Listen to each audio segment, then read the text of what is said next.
one was the first tongue cancer. This is where it's confusing to explain. The second diagnosis was squamous cell carcinoma. It's like a tongue skin cancer. Okay. Mine was on the tongue. Right. But I found it, I don't know what stage it was at, if it was 3 or 4, but it was a lump at the back of the tongue that I spotted originally, but it had spread to the neck. Right, okay. Into the lymph nodes. Because of that, they needed to do the treatment on top of the surgery. Yeah. So that's why they did the radiation. And that one, in 33 fractions, to the left tongue and the neck. Jeez. Which was the 6th of April 2016 until the 20th of May 2016. The radiation from my tongue was also stronger because they have to balance it out where the radiation that they give, they've got to give enough to kill the bad cells, but they can't give too much that they kill the good cells because killing tissue that they don't need to. Yeah. So that's why when you're laid on the table, when you're looking at the radiation machine that goes round, there's a little box, and that's where the light shines through, which is the radiation. Right. And there's like cogs that open. I mean, I'll try put a video thing in so it makes sense what I'm explaining. Yeah. Basically, the cogs and the radiation are targeted to your body by the millimetre.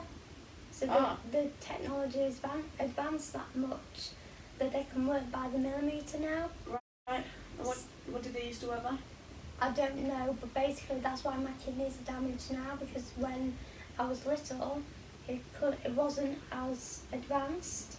Right. So they couldn't cover up my kidneys as much, that's why they got damaged. I mean, I don't know specifically, but the collimator is what these sliding things are called, will operate individually by the millimetre. They let the radiation light shine in, and that'll be how it's controlled of where the treatment's directed at. So the doctors and the radiologists all plan this. They set up the machine to work this way.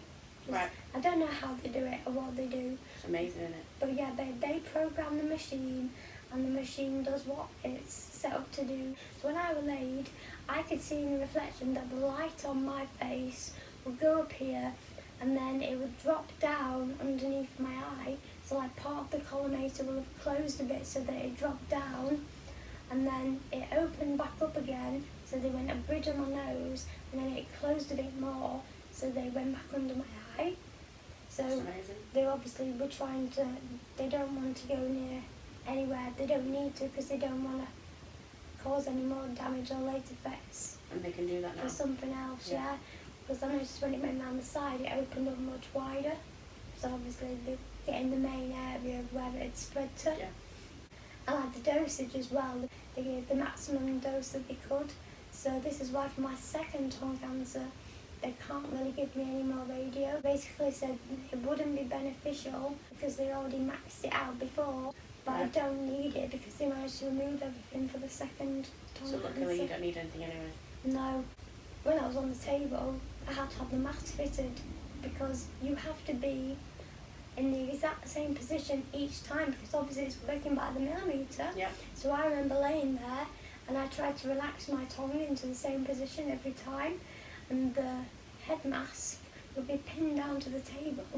So in the last couple of weeks when I lost weight, they put some padding in my mask so that it still had my body in the same position, because if I'd lost weight and the mask wasn't firm against my body and there was a gap, it meant I could move, and even those millimetres, it meant they were damaging healthy tissue. And asked, do you have any tattoos? And I said, yeah, because I have radiation tattoos. Because they also dot you.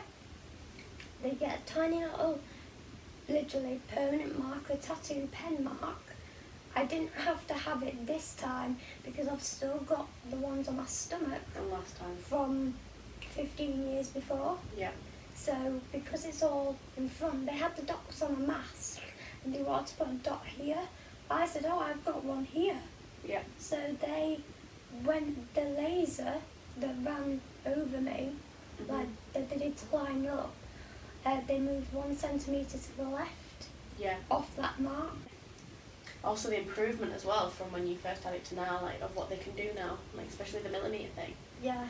and cover certain parts of that they don't need. The first cancer treatment ended in May 2000, and my second cancer Your treatment, first ever treatment when you was like a baby. yeah, and then May. my second cancer treatment ended on the 20th of May, but then my operation for my third cancer was the 5th of May, so that's when my remission started again. The May thing, like every single time with May. Mm.